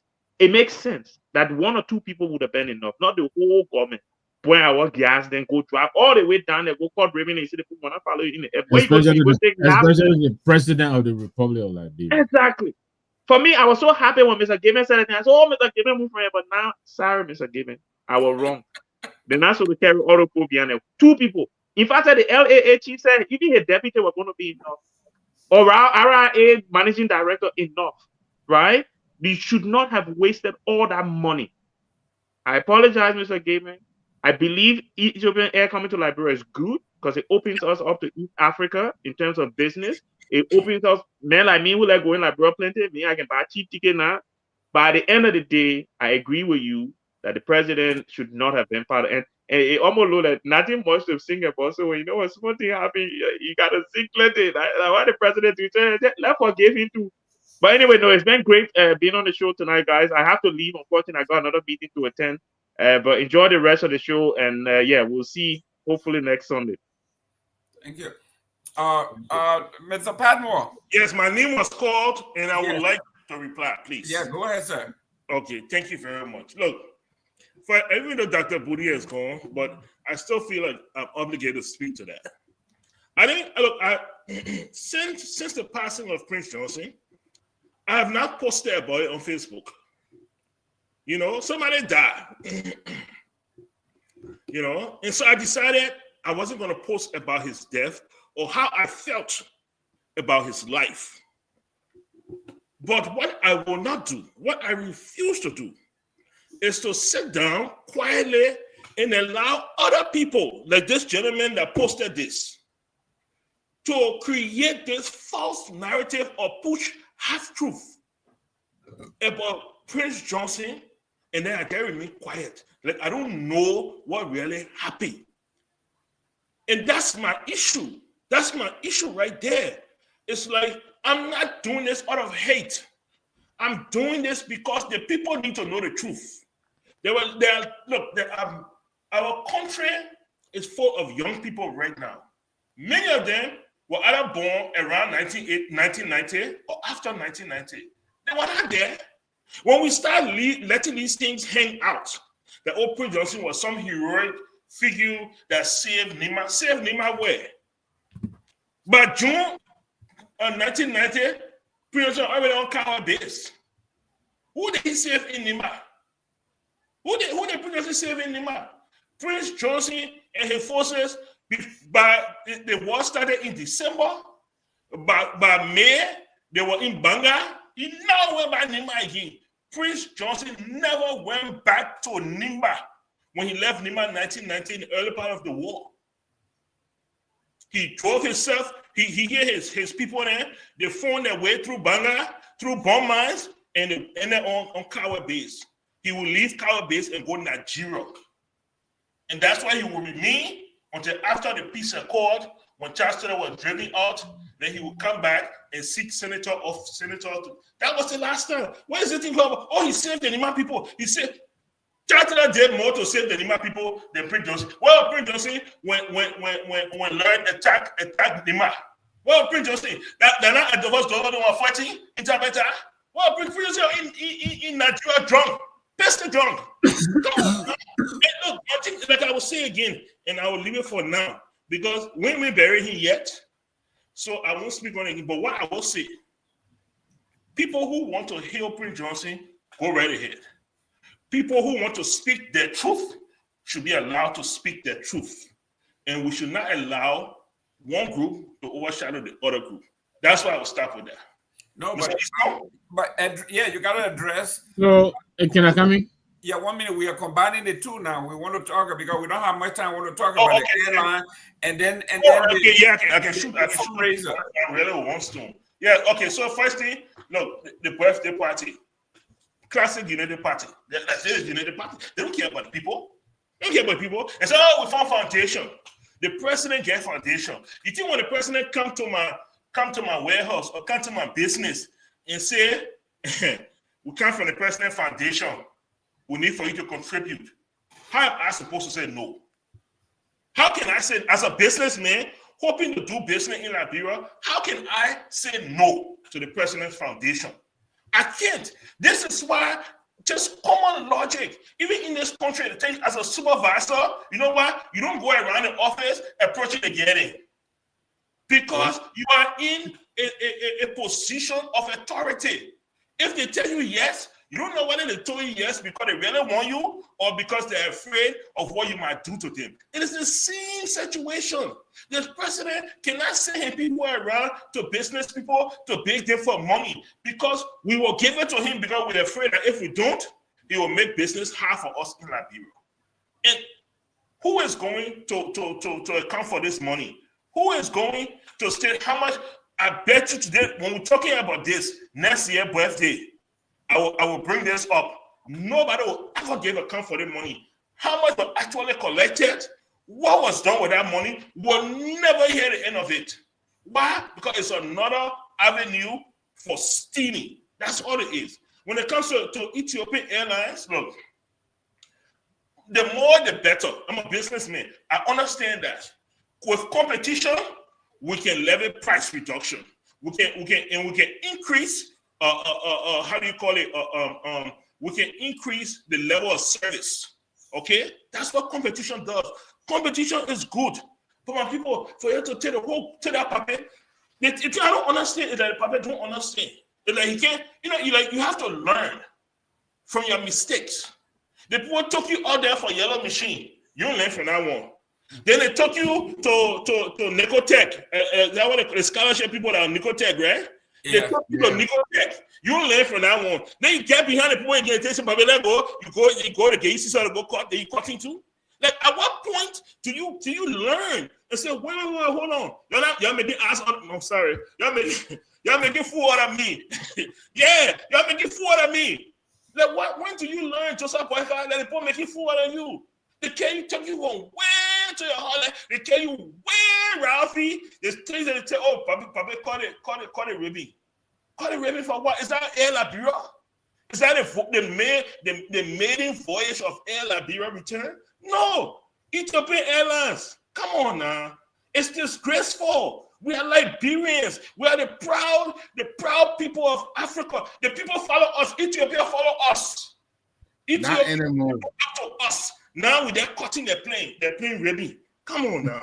But Mr. Padmo, on the banner it says inaugural flight. Was that an inaugural flight? No. Return flight. 2022, they left because they said that they no land and the runway was bad, so they're not coming by again. And they left. It was hazardous. So they passed the road and the board generator. So the board said, okay, we'll come back. They said that inaugural. Come on now. Like oh my God, it's so frustrating. If you want to celebrate, do something good. Do something good. Build the intercoastal highway. Then all over this. But don't do this. And then bring in $1 billion refinery. But to refine what? To refine what? We're not producing oil. Two, we don't import oil. What are you going to refine with refinery? Right out of the gate, I disagree with my CPP brother on which one? On the one where he wants to make Charles Taylor as a savior and make Prince Johnson. I did not say that. You said Charles Taylor saved more Nima people than Prince Johnson did. I said you could say Charles Taylor saved more Nima people. Okay, when you clean it up, then I'll leave it there. But Go ahead. I wanted to say I think the question was what becomes of the war crimes court. I didn't have a chance to chime in. First of all, the court is war and economic crime. So those are two very, big issues. One, why do you guys try to put the two together? Yeah, I think it would have been better served if they had separated the two. I quite agree with you. But however, they're together. And so if we're going to say now that Prince Johnson, Alhaji Kroma, all these people have left the stage, and therefore the war crimes court should now, be watered down, then we are admitting that we set up the court to go after individuals, and that would be a mistake. I think the purpose of the court, in my understanding, is to serve restorative justice. And restorative justice, as we understand it, is one, yes, you bring to book the perpetrators, but you also want to serve as a deterrent. You want to make sure you discourage people from doing the same thing that these people did, and therefore, people will be held accountable.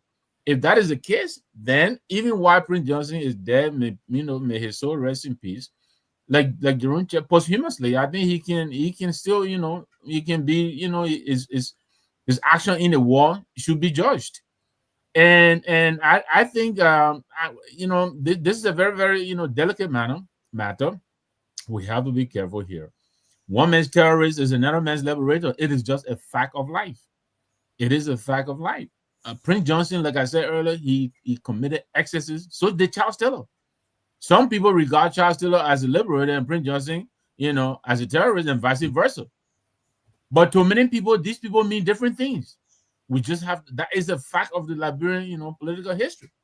So let's leave that to. I'm sorry. Can you speak on the other two? I am coming. Do we have two moderators today? Yeah, I'm a co-host. If you look on the screen, you will see co-host. So, okay, let me move on to quick. Okay, please. There's not a place. This is not a place. There you go. What got Padmo fired up today, so man? I don't know. I don't know where you go. He didn't work last night. So he's energized. But on the president's birthday, happy birthday to the president. I mean, 80 is not many of us will get to reach 80. Not many people get to reach there. Listen. Yesterday was my birthday too. What's wrong with you? Happy birthday, Mr. You see, because I can't complete Ravi now, so you see how the people treat people here. You didn't bring out 285 yellow machines. So I see. Okay, I'm going to start. But happy birthday to the president. And I really don't understand. I don't know how people are advising the president, but. First of all, what does that say about the code of conduct? Shouldn't you be receiving gifts less than $200? I understand the people were buying plates for $250 and $500. You know, what are they going to say about that? Even if they say it was for the foundation, don't the people do the foundation when they leave office? We know in this country the people do library, but that is when they leave office. You can't do that while you're actively in office. Nambi, I want to ask you something here. What Yeah. thing we do correctly in that place there? You know, say but we're Jimmy, not- I we agree can't- with, we can't but be we can't citizens throw in the towel. and be we can still American citizens sitting in our legislature and big job. Well, what do we do correctly? You know, you're right, but that doesn't mean we should throw in the towel, Jimmy. We'll continue to remind them until hopefully we find our way. Yeah. But you're right. We know what is right, and we always refuse to do. We go the other way. Refuse to do it. So what is it? That's why I said the war crime code is that vla. Not a thing's going to come out. So coming to that, how many people? Move the other people. They say how many about today? How many of the people? How many of the people? Other people in 1980, he said they're not doing everything right. Now he's sitting out here today. He putting here on here. He said we're not doing everything right. Go ahead, son. I'm sorry for it. Sorry. There you go. All right, my bro, Padmo. So, but listen, how many of the people this president came to rescue could afford a $250 plate, let alone a $500 plate? I mean, let's just look at it that way. You know, I don't know how is it that this government can so successfully go so much astray, and I don't understand it. You know, now somebody said here, are they going to declare to us the foundation? Send the data in the presence of our president. They got to declare to us how much money they raised and what are they doing. Let them give us an accounting of the foundation. What is it that this foundation is doing? What? Who knows what this foundation does? You know, I will be glad to read a report and see what they do. You know, so I'll leave it at that. Ethiopian Airlines, I think it's a good thing, but like someone said earlier, they were here before. I think they left and they're coming back.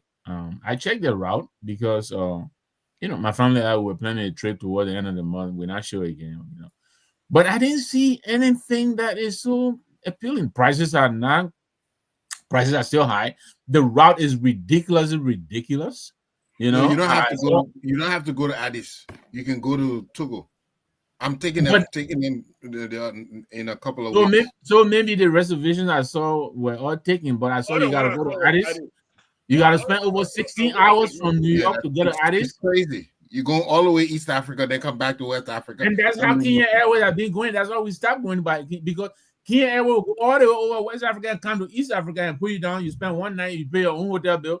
Then you get up and spend another 6.5 hours to go to West Africa. It's almost the same thing they're doing. Yeah. Because what I saw, they take you to Addis, and then before they take you to Lomé, and then you get into Monrovia. Yeah, that's crazy. It is crazy. They got direct. You gotta tell them what you want. I thought this was supposed to be a direct flight, but however, competition is always good. You know, if you have more flights on the market, I think it will reduce, you know, the price of ticket fare to go to Liberia. So in that way, it is good. I think it also means that the confidence level is coming up. That, you know, some of these airlines are feeling comfortable coming back to Liberia. I hope that is what it means, because we know they left. I believe it was Mr. Padmo who pointed out that they left over the dissatisfaction over the fuel that was being provided. I think that's how Air France and all these other airlines left. We know that big thing on Josh Weir. Most of them were coming and refueling in Sierra Leone because we didn't have, you know, they outsourced the supply of the jet fuel to the airport, and then whoever took the contract was supplying substandard fuel. Most of these airlines didn't want to take those, you know, take that. Right. Can't take that risk. It's no kerosene. Yeah, exactly. So hopefully that has been resolved. But you know, whenever we have, you know, more choices, I think it's a good thing. So we wait to see how this is going to play out. But I agree with Dr. Booty before he left. And you know, we saw this again when 2 generators were given by some Ghanaians. The president went to receive the generator. I mean, why do we do this? You know? And then when the people disrespect us and laugh at us, and then we get embarrassed, we get upset, you know. Why did the president have to go and dedicate the coming into, you know, Ethiopian Airways has been in Liberia before? But did the president really have to go there? The police booth. That police booth that was in Monrovia, he went to cut that one day. You know, so we got to put the president above certain things, man. You know, that's just my take on that. Thank you. Are we closing, or is that our closing? No, Mr. Eastman, Yes. You go with your closing address, everything else you got. Yeah, I will try.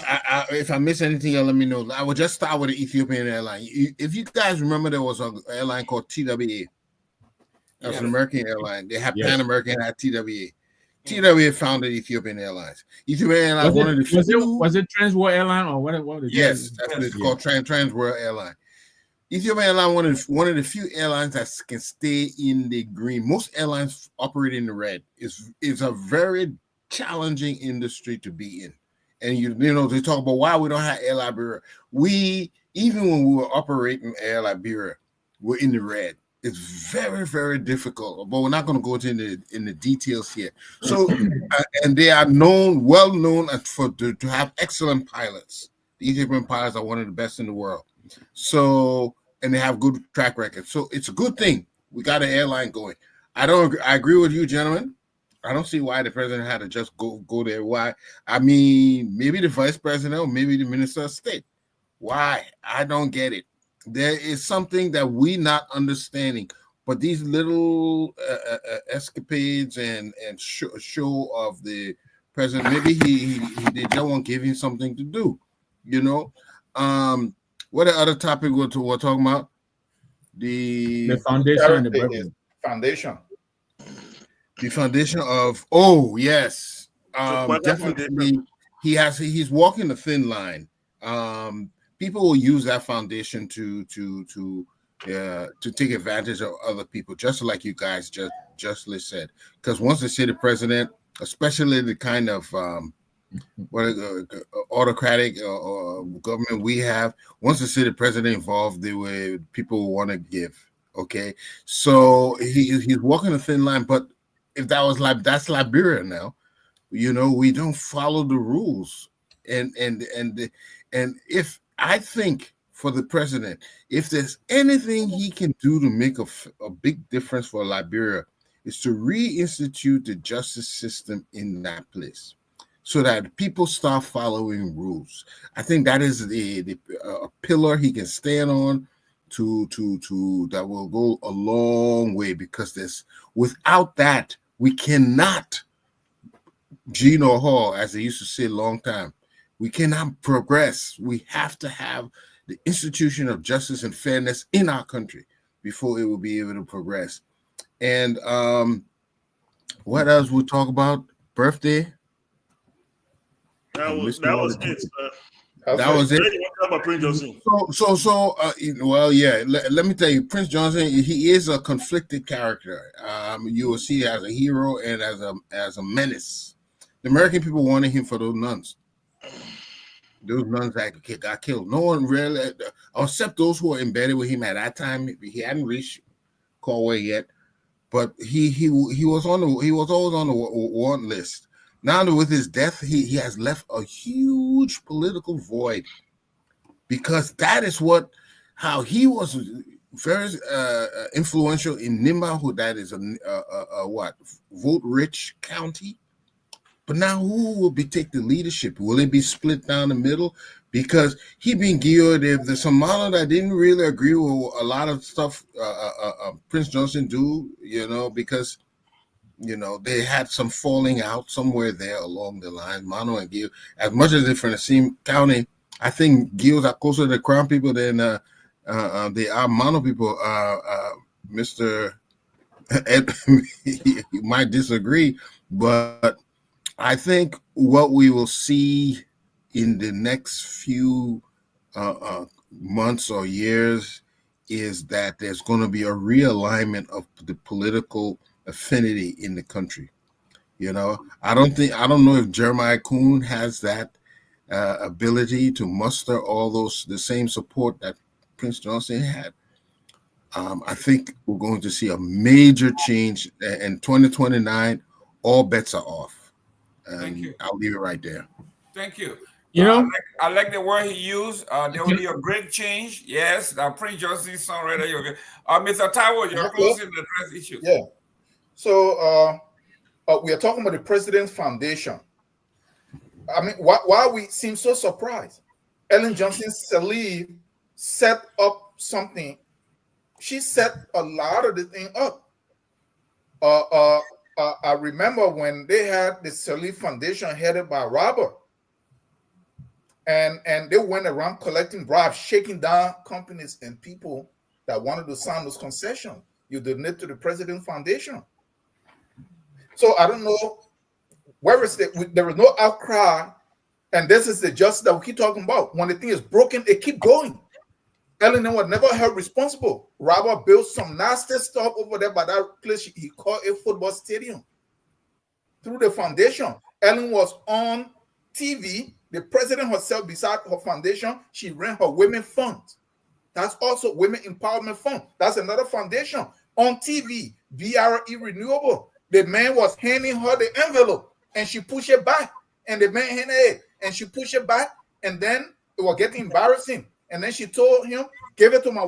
The president did not rebuke this man to automatically expel him. Say, give it to my deputy over there for my women's fund. Collected bribe on live TV.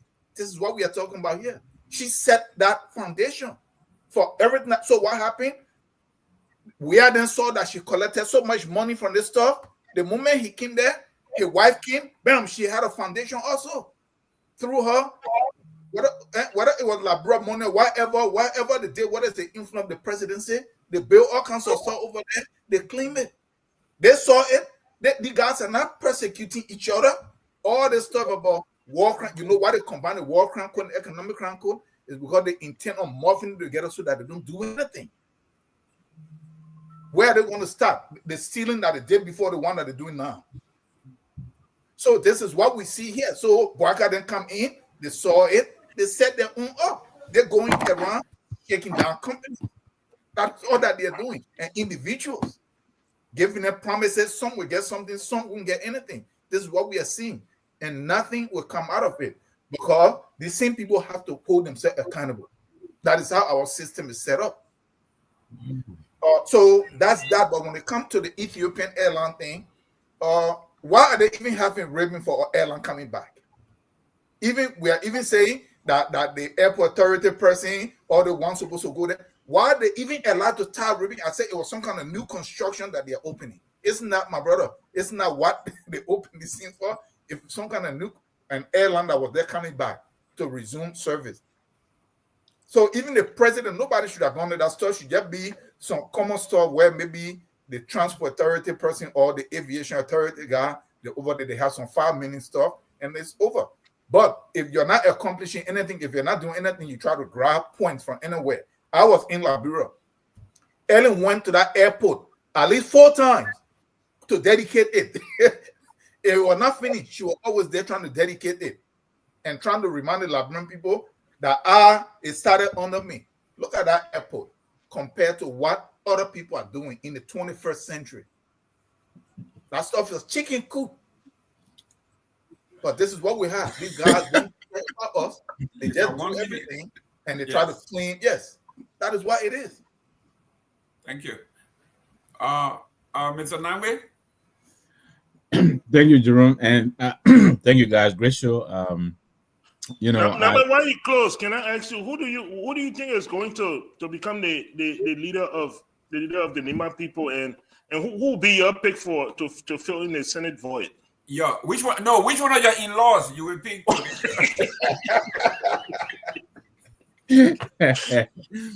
Well, I'll be honest with you. There are lots of potential people. Some of them are already in the legislature. The other night I was, calling names like Taiwan way. I think even though, I think Edith Gonglo, I think. Edith is there. Musa is also, but I think Musa wants to run for the House. Samuel Koga, I think he may be interested in running for that spot. But then there are also the likes of my brother-in-law, Councilor Seborazay. I mean, he just brilliantly opened up this new law school, which I think has put him into the national play along with Councilor Kwame Clement. So he's there. Fiado Jr., Jackson Fiado, he has name recognition. So I think it's going to be pretty interesting to see who is going to emerge. I don't think Councilor Tiawan Gonglo will be that person. I think he sees himself more as a national leader as opposed to the leader of Nimba County. Of course, he will not deny that if it were given to him, but I think he wants to play a role much bigger than that. So, but thank you for the show. Great show. I just wanted to quickly, we didn't talk about this. I don't know if Mr. Carter and others have discussed it on the business presentation, the other show, but the rate in Liberia seem to be dropping. I don't know what is responsible for that. I think it's around 160. It's like $20 shortage, man. Okay, because I understand prices are not necessarily, except maybe for gasoline. No, but there's the a rest of the liquidity prices, issue. But why is it getting short? They just put on new money the other day. Unless That's the why they Lebanese- put out. That's why the foreign minister. That's why the finance minister put out new money because they were having. we got arrested somewhere. The central bank said they got $28 billion or so on the market. Yeah, or ready to be. So things were realigned now. But that's all right. But thank you very much. Great show, gentlemen, and I keep pushing. Hopefully, one of these days we'll have a female joining us on point. Great.